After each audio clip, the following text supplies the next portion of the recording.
সকালবেলা হালকা পাতলা নাস্তা করে এরপর দুপুরের জন্য সহজ মজার দুটো তরকারি রান্না করব।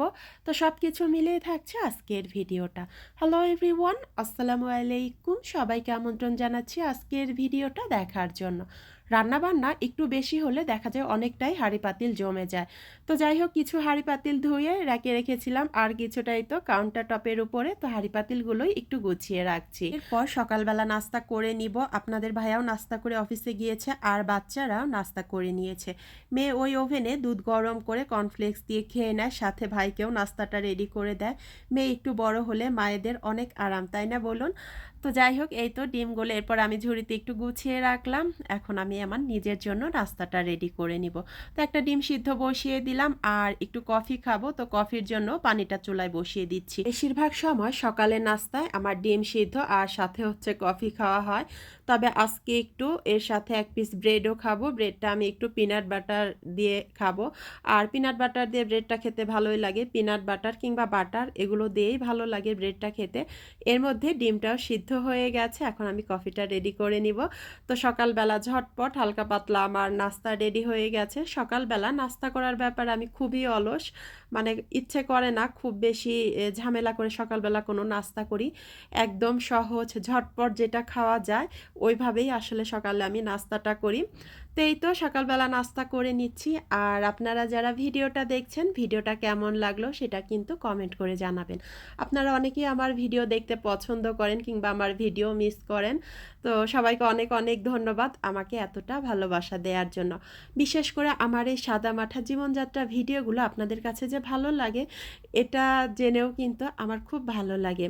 তো সকালবেলা নাস্তা করার পর এরপরেই তো এখন দুপুরে রান্না করব। তো দুপুরে হচ্ছে লাউ চিংড়ি রান্না করব, আর সেই সাথে হচ্ছে ইলিশ মাছ রান্না করব। তো এই তো চুলায় চিংড়ি মাছের তরকারি বসিয়ে দিলাম। প্রথমে ভেবেছিলাম চিংড়ি মাছটা ভুনা করব, পরে ভাবলাম একটু লাউ দিয়ে রান্না করি, তাহলে একটু সবজি খাওয়া হবে, একটু ঝোল তরকারিও হবে।